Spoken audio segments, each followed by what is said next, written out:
of our experiences at Chiron, particularly as we reflect upon what that did to us in later life. Those still in therapy can admit it.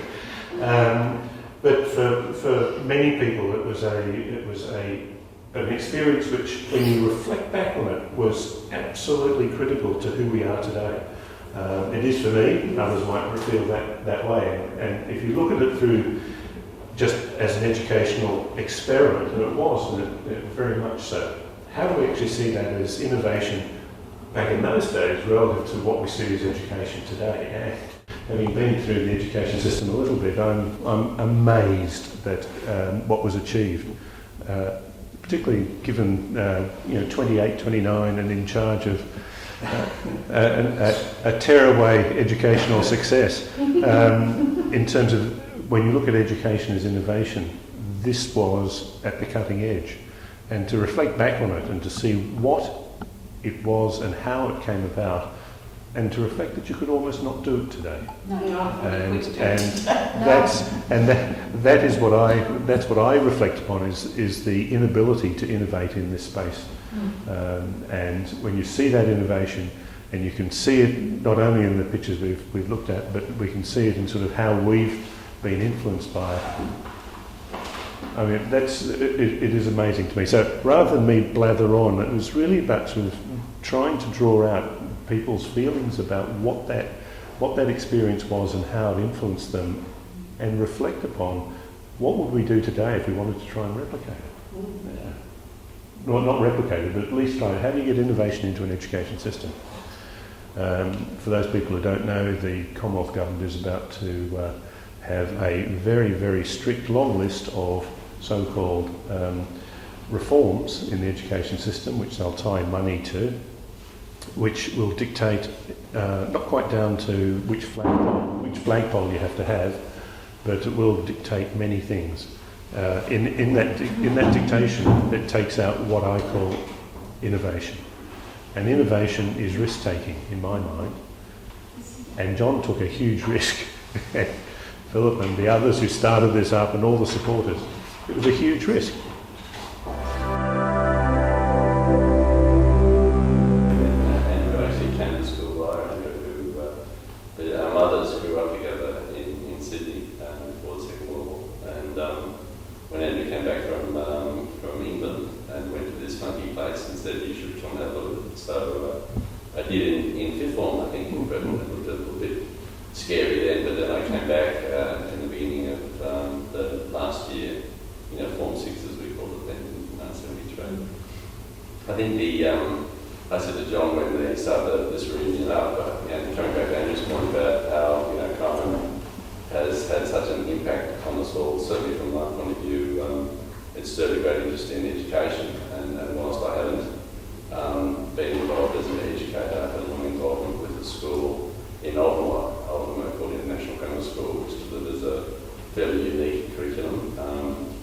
And having joined that board at a time when it was under enormous financial stress, I had some insight into the challenges of running a private school without state or federal funding, I think, pre-registration, and also with a teacher-pupil ratio that must have been something like 4:1. So that is probably why we don't see progressive schools delivering that style of learning. Sadly, it is there's a economic necessity around making the cost of the delivery affordable for people. So sadly, we don't see the investment in education that we need properly to be able to support. I suspect a progressive school. It's amazing that we can talk now about a progressive school then that is still progressive, and we're talking 40 years ago.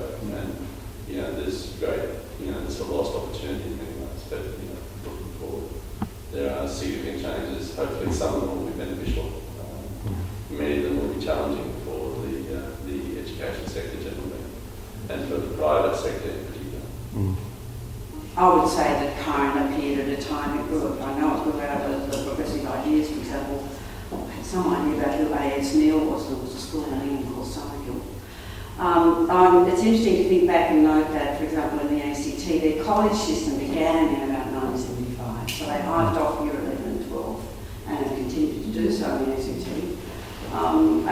lot of the ideas that were around at the time that we all saw and experienced at Chiron have endured and do exist, at least in my experience.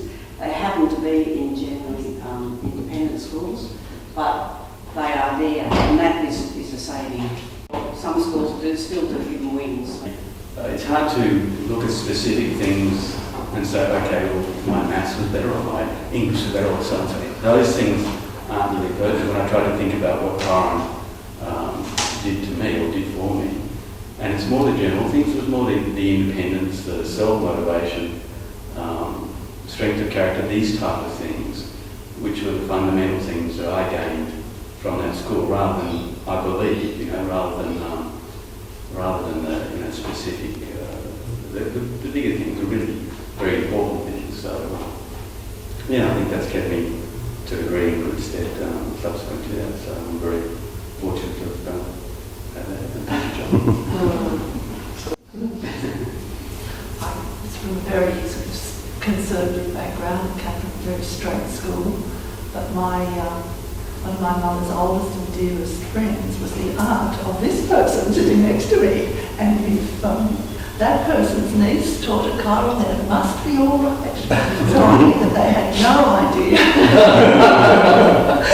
what I did, but it was a liberating experience for me. It was freedom, it was being not bound by petty rules and things that were stupid in the big picture.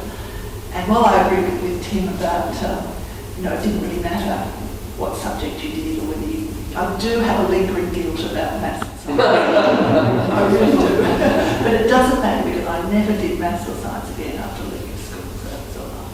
And I think Chiron catered for kids who were probably a little bit different and not kids who are happy to go along with the flow of conformity.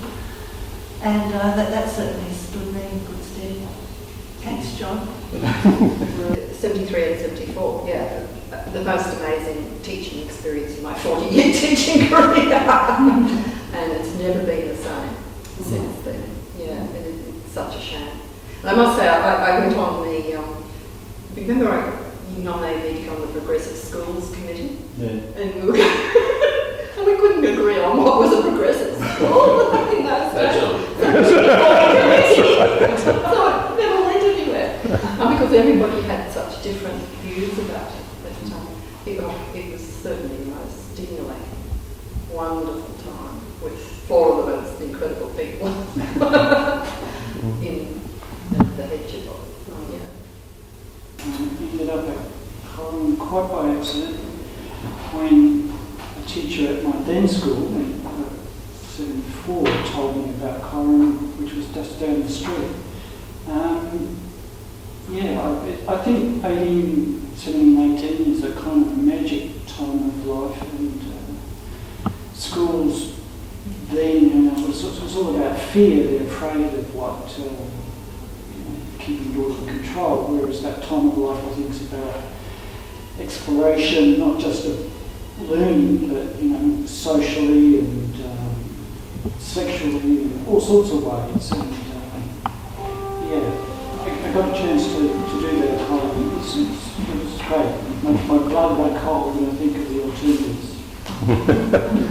The reason I done Chiron was sheer boredom. Actually, I was at a high school up in the Upper North Shore at Chiron, and got to the point where I realised I was completely wasting my time, and if that was the best it had to offer, I'd probably go off and get a job or something. Not that I knew what that was. Still working that one out.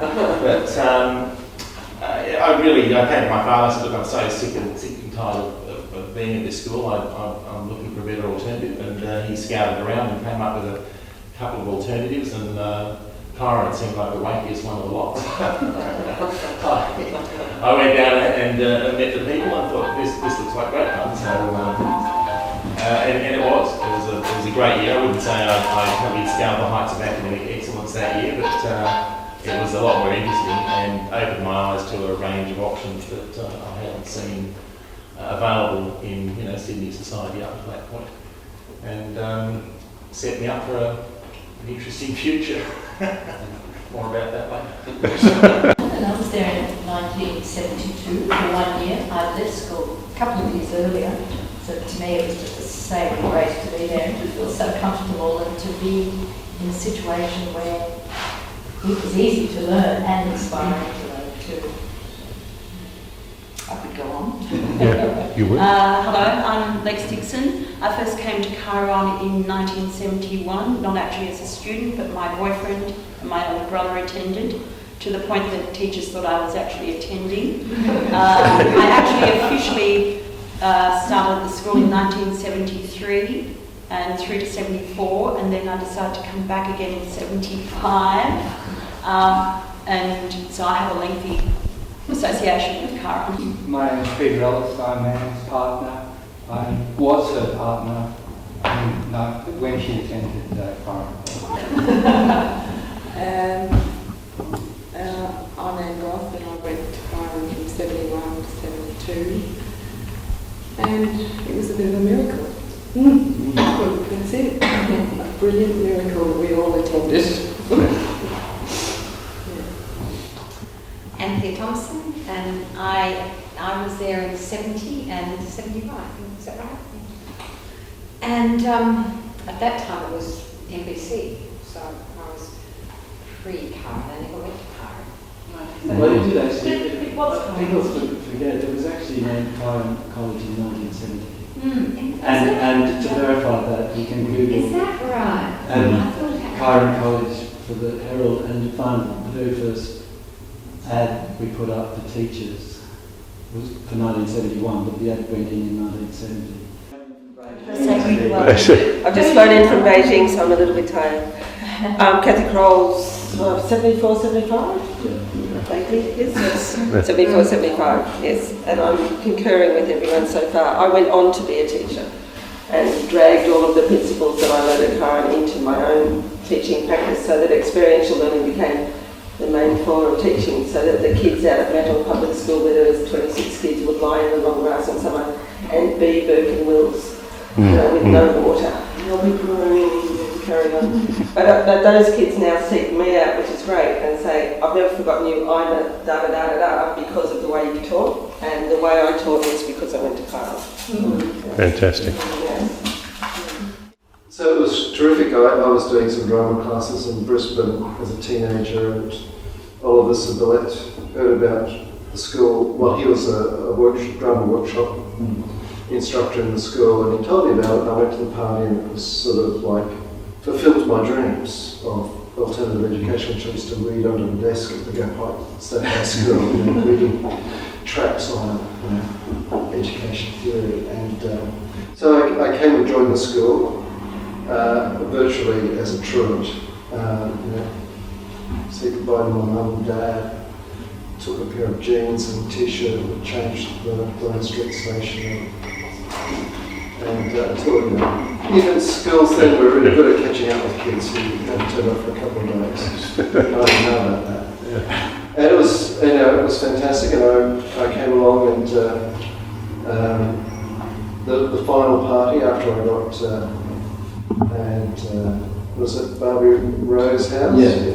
Got terribly drunk, and I think I cried on John's shoulder, and he very inappropriately gave me a scholarship at that moment, which he had to explain to easy people that there was a scholarship, but I'm afraid I've given it away.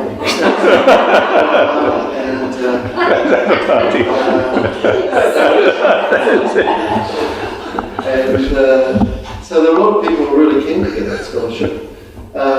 But when I wrote to John, just before Christmas, I wrote him a letter in colouring in pencils, with every letter having a different colour. There's very bad spelling and grammar, etc. And he thought, oh my God.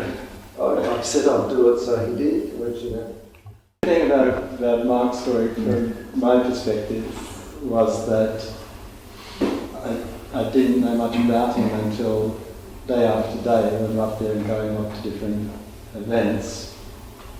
This character would appear, like say, at a railway station in school uniform, and then you'd look around and the character was still there, but the uniform was gone, and in jeans and t-shirt, and ducked into the loo. And anyway, so we all just go along with the flow, and eventually, out of curiosity, I said, "Who's that guy?" You know, it turned out, you know, he'd heard about, as he said, well, all these things we were doing, going to drama sessions and poetry readings and all this sort of stuff, and that was the kind of thing he was really interested in. So in fact, he was waiting in school to go to school. That's what he was there, and that was the real thing. The obvious remark was that you made a decision. You said, that's the sort of thing I want, and. I think the perspective from anybody who's keen on educating, you say, then you should have the opportunity to do that. And that's what it was. Okay, we didn't have the money, we didn't have the scholarship. But at least, what are we going to lose? You know, we couldn't say it to everybody. You had to go through quite a process to actually be able to do that. And they're the things that I think are part of that whole process of self-responsibility. It stays a situation.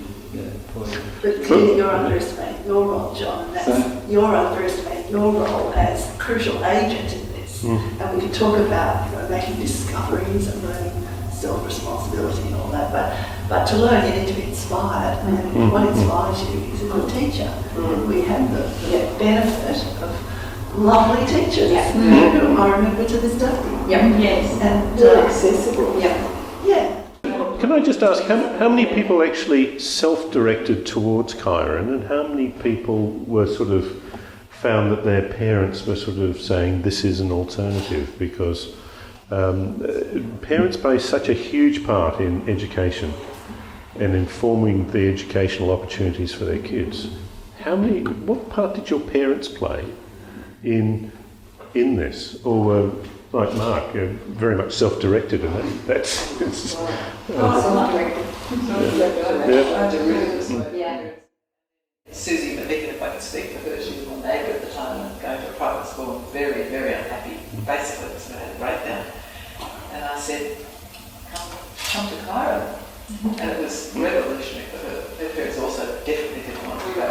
They were no schemes, and they thought it was, you know, really dangerous sort of place, but it was absolutely fantastic. I know my mother made a decision for my brother's son. He'd been at a conservative private boys' school and he missed out on getting into law by a point or something. This is my brother's son, and then rather than sending him back into a situation of a boat and everything like that, she somehow came across Chiron, I'm not sure how, and sent him there, and then all of a sudden I saw this really cool school. And there I was with my hat, my gloves and my matching knickers, thinking I want to go there. And my boyfriend went there, Graham Townsend, whom I married. And my younger brother Guy followed and became a family thing.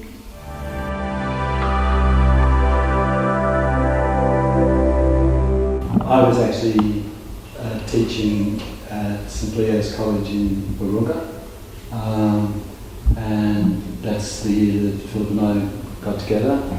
He was a psych nurse and I was a patient in a mental hospital. That might be necessary in doing unusual things. To start a good movie, though. It turned out that I was said that I was schizoid, which is not schizophrenic, but it's. I read later that a lot of psychologists said it wasn't really a mental condition as such or whatever. It was just that it was pretty unusual, so people thought there must be something wrong with it. But it says it.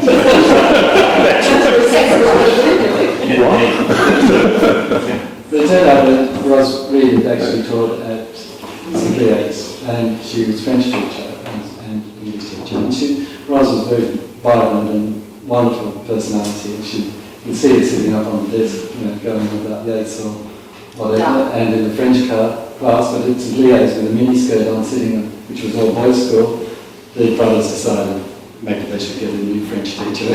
So she actually got a job at NBC secondary school, which was really a kind of coaching college.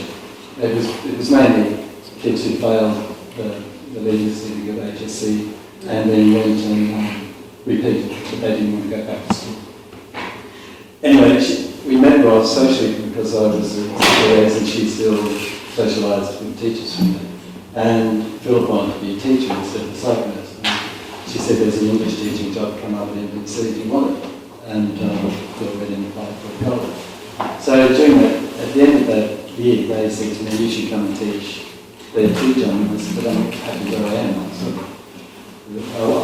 I wasn't expecting opportunities for huge change, but when we talked about it more, was this idea that you could work closer with students, and it was less formalised and this sort of thing. Then I started to think, yeah, that would be interesting. And then in the process of being there, when we talked more and more about it, one of the key factors was saying first that none of us had ever read A.S. Neil or many of the other people from that Homer Lane. What we realised was that high school had just been extended by 1 year, and it would have been going for several years for one year extra. And we looked around and said, people are just a year older and not any more mature. They're still being made to wear school uniforms and to conform into very, very, very authoritarian environments, and that there needed to be a greater freeing so that people could be self-responsible and be able to make their own decisions. So that was a very key thing to say. Then we bring in make it as if you were actually going into university or tertiary college of some kind, and that you had to face those responsibilities. Because the other side of that was that when we went to university, it was make or break. You got in and found out how you'd survive. Otherwise, you just drop by the wayside. And statistics showed that there wasn't a correlation between performance at HSC and performance at tertiary.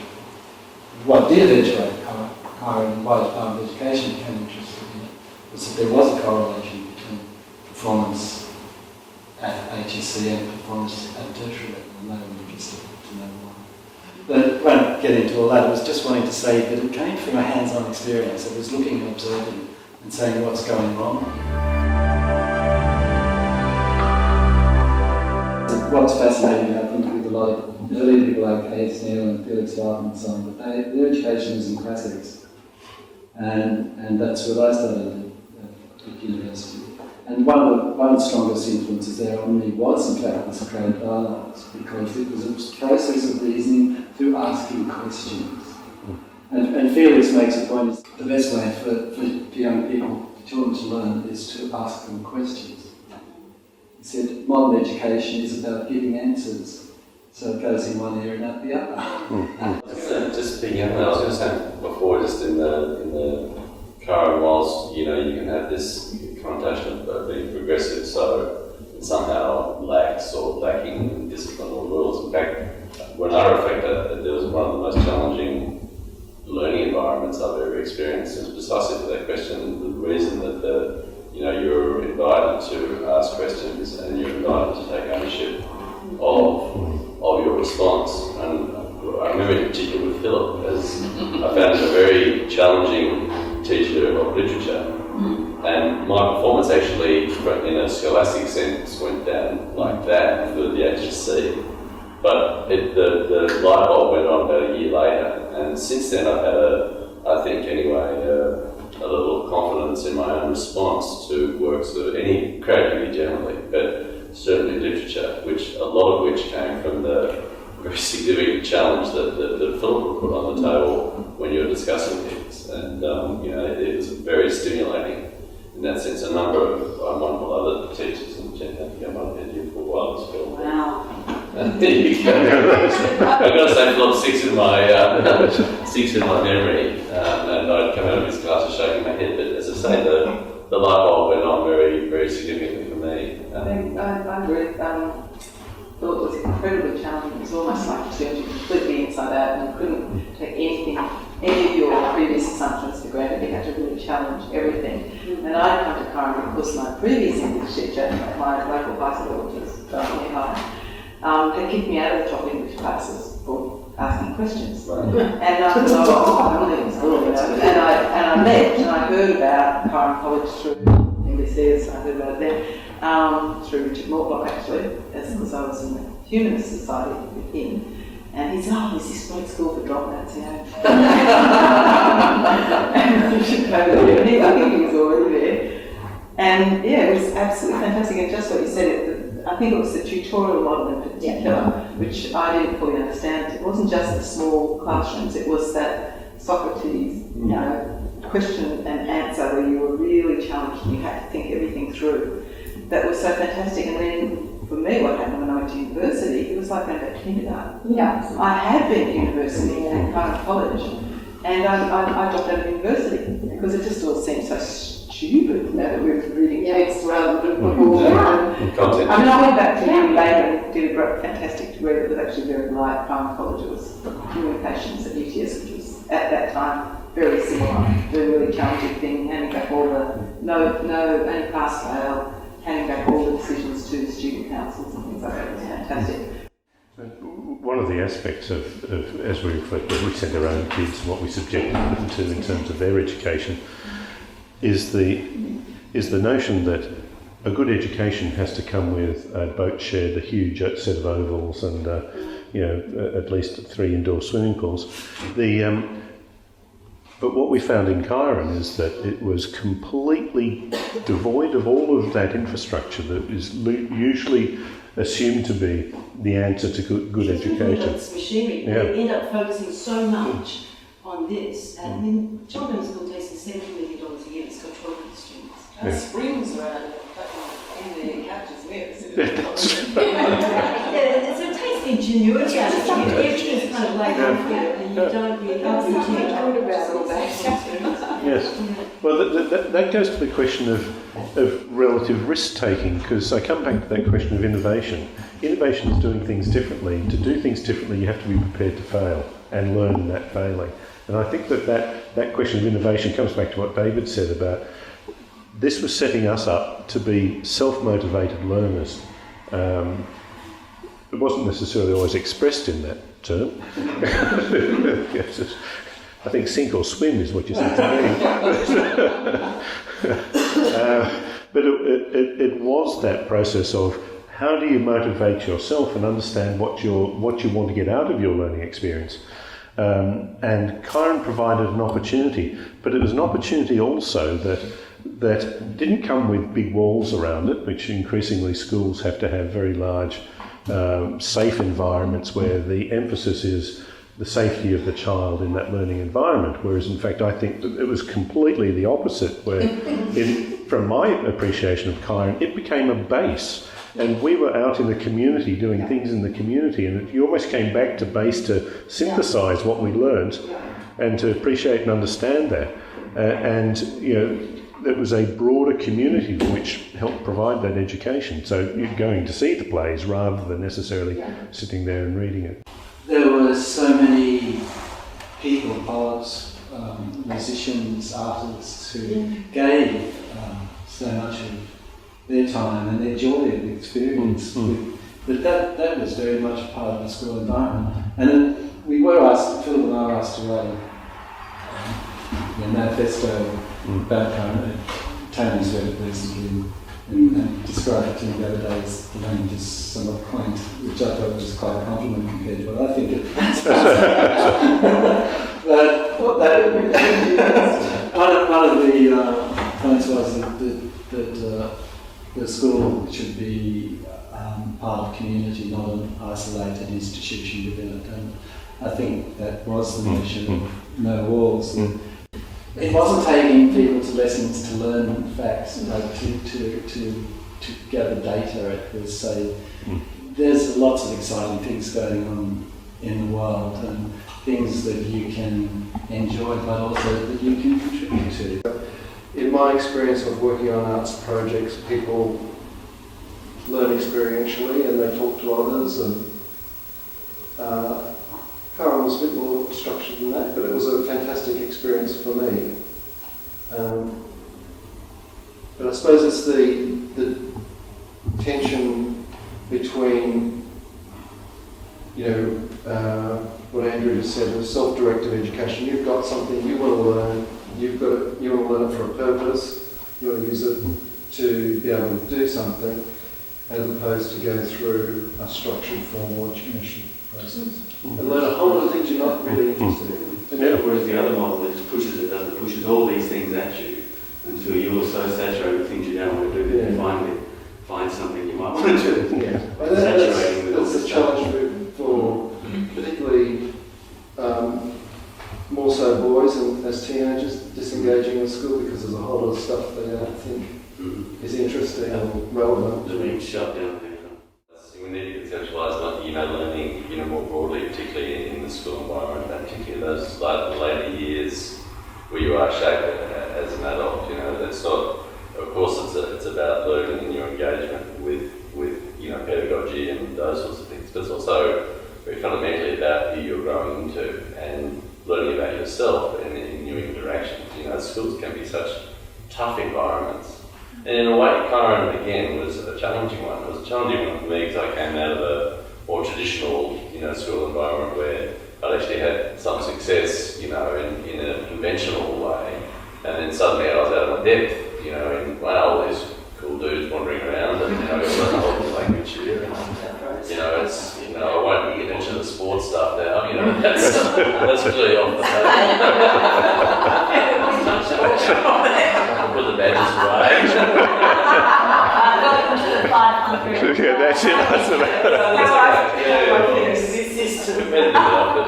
So and again, I think coming back to Chiron in particular, just such a watershed year for me, and I'm sure for many of us, just the I hesitate to use mortgage words like recollection and other things.